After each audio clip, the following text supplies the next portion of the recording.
आज सुनाने जा रहे हैं हम आपको कहानी चीफ की दावत, जो कि भीष्म साहनी जी के द्वारा लिखी गई कहानी है। तो चलिए शुरू करते हैं इस कहानी को।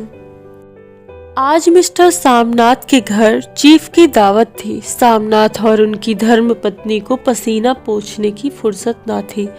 पत्नी ड्रेसिंग गाउन पहने, उलझे बालों का जूड़ा बनाए, मुख पर फैली हुई सुर्खी और पाउडर को भूले, और मिस्टर सामनाथ सिगरेट पर सिगरेट फूंकते हुए चीजों की फेहरिस्त हाथों में थामे एक कमरे से दूसरे कमरे में आ जा रहे थे। आखिर 5 बजते बजते तैयारी मुकम्मल होने लगी। कुर्सियां, मेज, तिपाइयां, नैपकिन, फूल सब बरामदे में पहुंच गए। ड्रिंक का इंतजाम बैठक में कर दिया गया। अब घर का फालतू सामान अलमारियों के पीछे और पलंगों के नीचे छिपाया जाने लगा। तभी सामनाथ के सामने सहसा एक अड़चन खड़ी हो गई। माँ का क्या होगा, इस बात की ओर न उनका और न उनकी कुशल गृहिणी का ध्यान गया था। मिस्टर सामनाथ श्रीमती की ओर घूमकर अंग्रेजी में बोले, माँ का क्या होगा। श्रीमती काम करते करते ठहर गई और थोड़ी देर तक सोचने के बाद बोली, इन्हें पिछवाड़े इनकी सहेली के घर भेज दो, रात भर बेशक वहीं रहे, कल आ जाएं। सामनाथ सिगरेट मुंह में रखे सिकुड़ी आंखों से श्रीमती के चेहरे की ओर देखते हुए पल भर सोचते रहे। फिर सिर हिलाकर बोले, नहीं नहीं, मैं नहीं चाहता कि उस बुढ़िया का आना जाना यहाँ फिर से शुरू हो जाए। पहले ही बड़ी मुश्किल से बंद किया था। माँ से कहें कि जल्दी ही खाना खा के शाम को अपनी कोठरी में चली जाएं। मेहमान कहीं 8 बजे आएंगे, इससे पहले ही अपने काम से निपट ले। सुझाव ठीक था, दोनों को पसंद आया, मगर फिर सहसा श्रीमती बोल उठी, जो वह सो गई और नींद में खर्राटे लेने लगी तो साथ ही तो वह बरामदा है जहाँ लोग खाना खाएंगे, तो इन्हें कह देंगे कि अंदर से दरवाजा बंद कर ले, मैं बाहर से ताला लगा दूंगा, या माँ को कह दूंगा कि अंदर जाकर सोए नहीं, बैठी रहे, और क्या। और जो सो गई तो डिनर का क्या मालूम कब तक चले, 11 बजे तक तो तुम्हारी ड्रिंक ही चलती रहती है। सामनाथ कुछ खींच उठे, हाथ झटकते हुए बोले, अच्छी भली या भाई के पास जा रही थी, तुमने यूं ही खुद को अच्छा बनने के लिए बीच में टांग अड़ा दी। वाह, तुम माँ और बेटे की बातों में मैं क्यों बुरी बनूं, तुम जानो और वह जाने। मिस्टर सामनाथ चुप रहे। यह मौका बहस का ना था, समस्या का हल ढूंढने का था। उन्होंने घूमकर माँ की कोठरी की ओर देखा।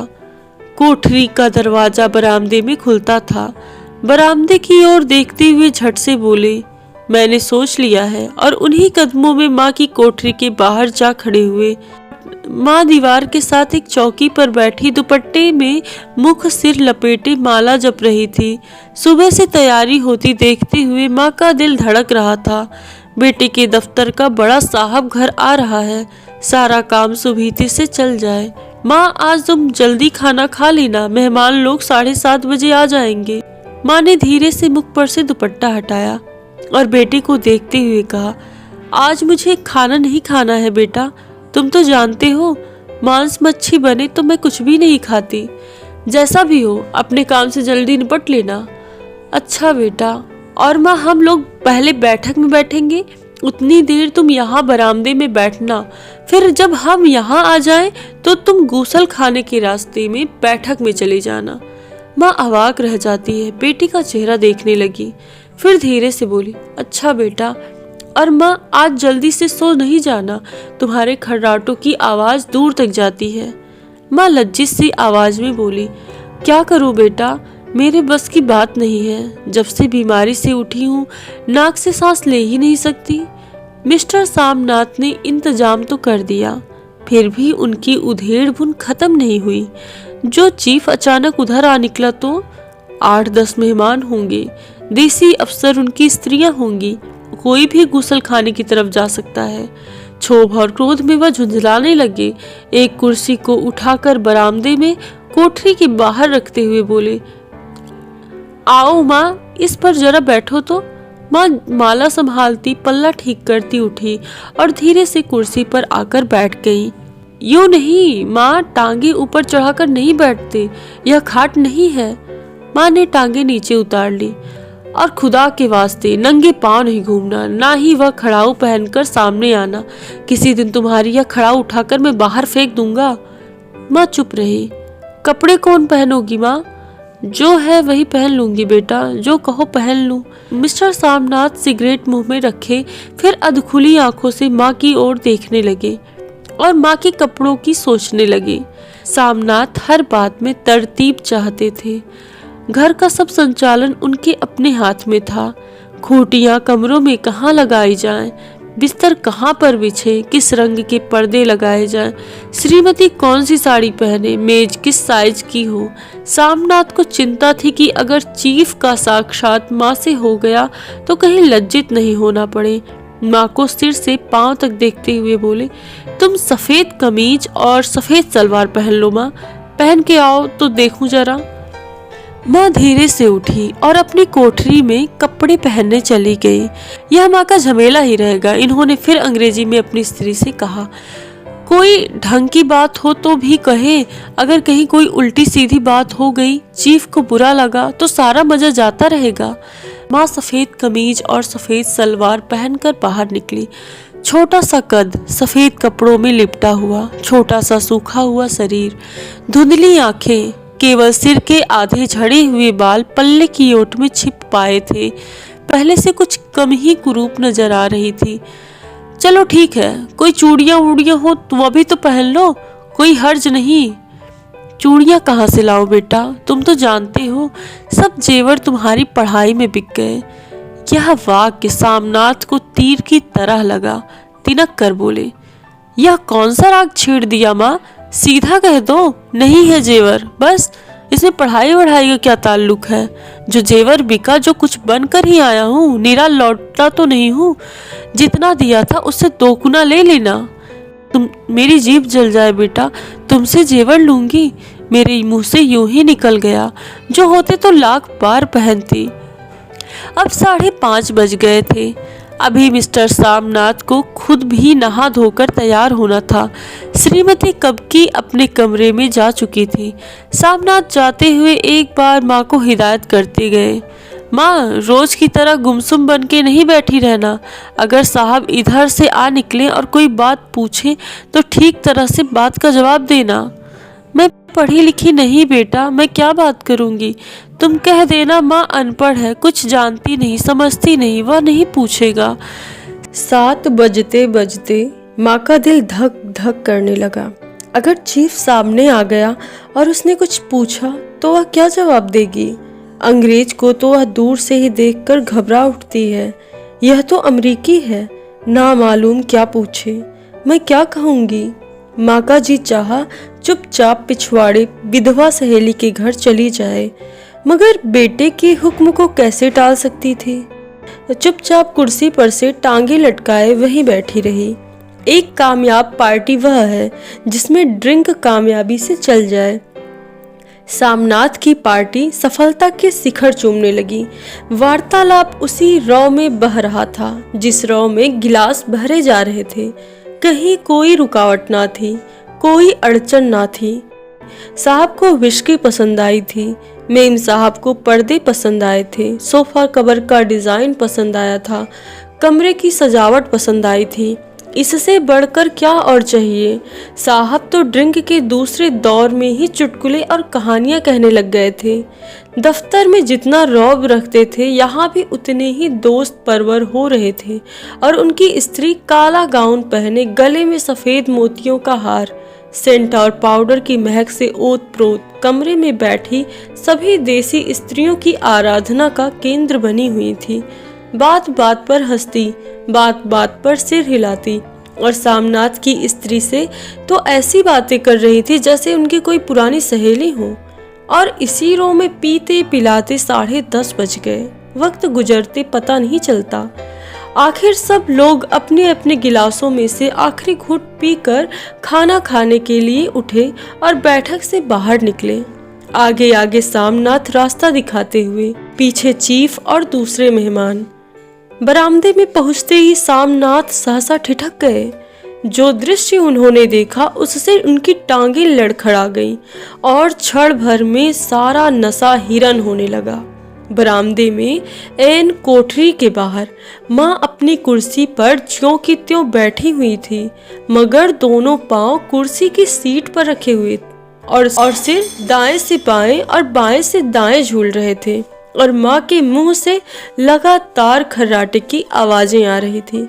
जब सिर कुछ देर के लिए टेढ़ा होकर एक तरफ थम जाता तो खर्राटे और भी गहरे हो उठते और फिर जब झटके से नींद टूटती तो सिर फिर से दाएं बाएं झूमने लगता।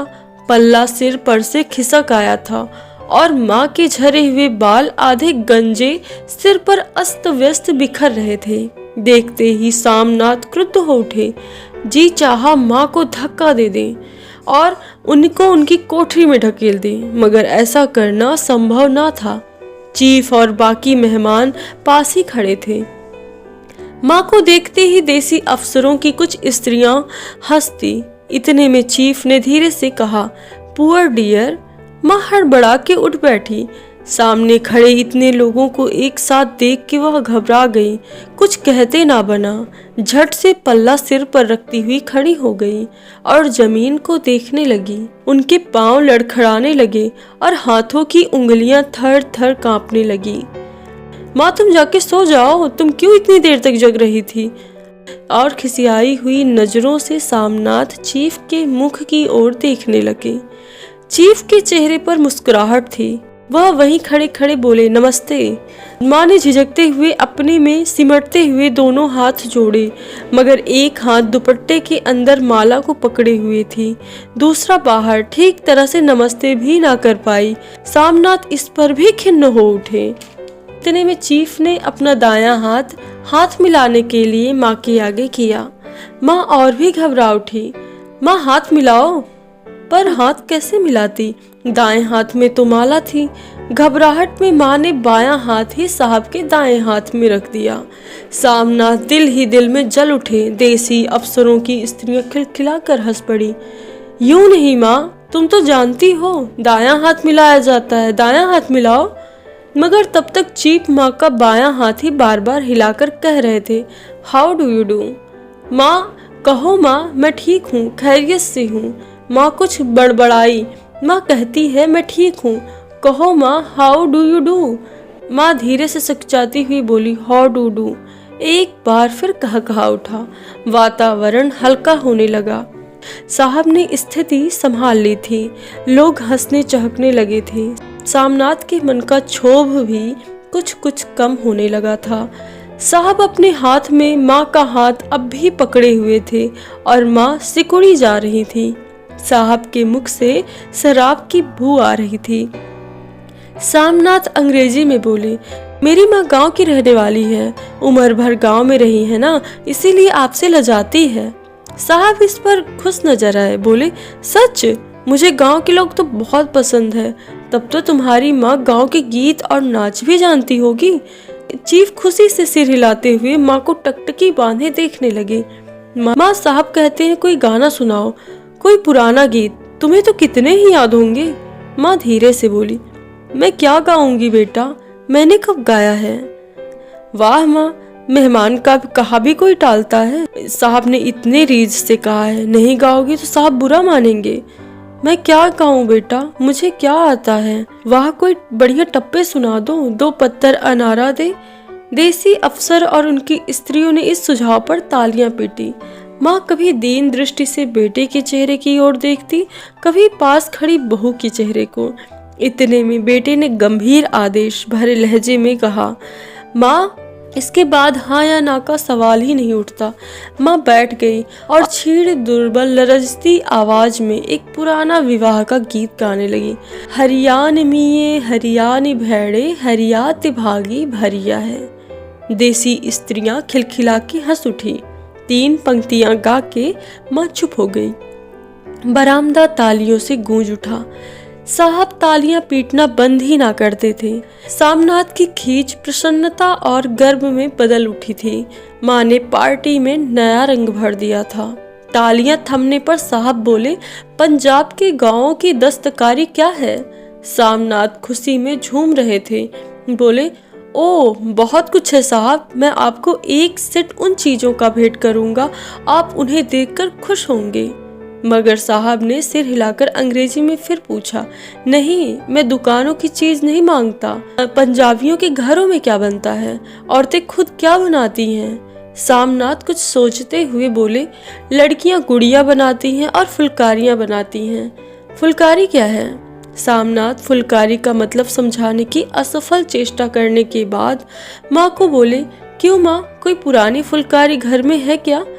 माँ चुपचाप अंदर गई और अपनी पुरानी फुलकारी उठा लाई। साहब बड़ी रुचि से फुलकारी देखने लगे। पुरानी फुलकारी थी, जगह जगह से उसके तागे टूट रहे थे और कपड़ा फटने लगा था। साहब की रुचि को देखकर सामनाथ बोले, यह फटी हुई है साहब, मैं आपको नया बनवा दूंगा। माँ बना देगी। क्यों माँ, साहब को फुलकारी बहुत पसंद है, इन्हें ऐसी ही एक फुलकारी बना दोगी ना? माँ चुप रही, फिर डरते डरते धीरे से बोली, अब मेरी नजर कहाँ है बेटा, बूढ़ी आंखें क्या देखेंगी? मगर माँ का वाक्य बीच में ही तोड़ते हुए सामनाथ साहब से बोले, वह जरूर बना देगी, आप उसे देखकर खुश होंगे। साहब ने सिर हिलाया, धन्यवाद किया और हल्के हल्के झूमते हुए खाने की मेज की ओर बढ़ गए। बाकी मेहमान भी उनके पीछे पीछे हो लिए। जब मेहमान बैठ गए और माँ से सबकी नजरें हट गईं, तो माँ धीरे से कुर्सी पर से उठी और सबकी नजरें बचाती हुई अपनी कोठरी में चली गई। मगर कोठरी में बैठने की देर थी कि आंखों से छल छल आंसू बहने लगे। वह दुपट्टे से बार बार उन्हें पोंछती, पर वह बार बार उमड़ आते, जैसे बरसों का बांध तोड़कर उमड़ आए हों। माँ ने बहुतेरा दिल को समझाया, हाथ जोड़े, भगवान का नाम लिया, बेटे की चिरायु होने की प्रार्थना की, बार बार आंखें बंद की, मगर आंसू बरसात के पानी की तरह जैसे थमने में ही नहीं आ रहे थे। आधी रात का वक्त होगा। मेहमान खाना खाकर एक एक करके जा चुके थे। माँ दीवार से सीट सटा करके बैठी, आंखें फाड़े दीवार को देखे जा रही थी। घर के वातावरण में तनाव ढीला पड़ चुका था। मोहल्ले की निस्तब्धता सामनाथ के घर भी छा चुकी थी। केवल रसोई में प्लेटों के खनकने की आवाजें आ रही थी। तभी सहसा माँ की कोठरी का दरवाजा जोर से खटकने लगा। माँ, दरवाजा खोलो। माँ का दिल बैठ गया, हड़बड़ाकर उठ बैठी। क्या मुझसे फिर कोई भूल हो गई है? माँ कितनी देर से अपने आप को कोस रही थी कि क्यों उन्हें नींद आ गई, क्यों वह ऊँघने लगी। क्या बेटे ने अभी तक क्षमा नहीं किया? माँ उठी और कांपते हाथों से दरवाजा खोल दिया। दरवाजा खुलते ही सामनाथ झूमते हुए आगे बढ़ाए और माँ को आलिंगन में भर लिया। ओ अम्मी, तुमने तो आज रंग ला दिया। साहब तुमसे इतना खुश हुए हैं कि क्या कहूँ। ओ अम्मी, अम्मी। माँ की छोटी सी काया सिमटकर बेटे के आलिंगन में छिप गई। माँ की आंखों में फिर आंसू आ गए।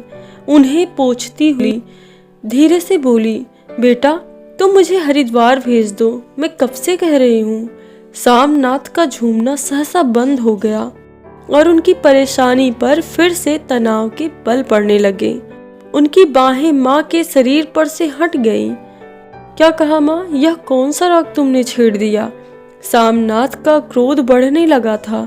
बोलते गए, तुम मुझे बदनाम करना चाहती हो ताकि दुनिया कहे कि बेटा माँ को अपने पास नहीं रख सकता। नहीं बेटा, अब तुम अपनी बहू के साथ जैसे मन हो वैसे रहो। मैंने अपना खा पहन लिया, अब यहाँ क्या करूँगी। जो थोड़े दिन जिंदगानी के बाकी हैं, भगवान का नाम लूंगी। तुम मुझे हरिद्वार भेज दो। तुम चली जाओगी तो फुलकारी कौन बनाएगा? साहब से तुम्हारे सामने ही फुलकारी देने का इकरार किया है। मेरी आंखें अब नहीं है बेटा जो फुलकारी बना सकूं। तुम कहीं और से बनवा लो, बनी बनाई ले लो। माँ, तुम मुझे धोखा देके यूं चली जाओगी, मेरा बनता काम बिगाड़ोगी। नहीं जानती, साहब खुश होंगे तो मुझे तरक्की मिलेगी। माँ चुप हो गई, फिर बेटे के मुख की ओर देखते हुए बोली, क्या तेरी तरक्की होगी? क्या साहब तेरी तरक्की कर देगा? क्या उसने कुछ कहा है?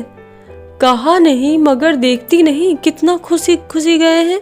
कहता था जब तेरी माँ फुलकारी बनाना शुरू करेगी तो मैं देखने आऊँगा कि कैसे बनाती हैं। जो साहब खुश हो गया तो मुझे इससे बड़ी नौकरी भी मिल सकती है, मैं बड़ा अफसर बन सकता हूँ। माँ के चेहरे का रंग बदलने लगा, धीरे धीरे उनकी झुर्रियाँ भरा मुख खिलने लगा, आंखों में हल्की हल्की चमक आने लगी। तो तेरी तरक्की होगी बेटा, तरक्की यूं ही हो जाएगी। साहब को खुश रखूंगा तो कुछ करेगा, वरना उसकी खिदमत करने वाले और थोड़े हैं। तो मैं बना दूंगी बेटा, जैसे बन पड़ेगा बना दूंगी। और माँ दिल ही दिल में फिर से बेटे के उज्जवल भविष्य की कामनाएं करने लगी। और मिस्टर सामनाथ अब सो जाओ माँ कहते हुए तनिक लड़खड़ाते हुए अपने कमरे की ओर घूम गए। ये कहानी यहीं पे समाप्त होती है। धन्यवाद।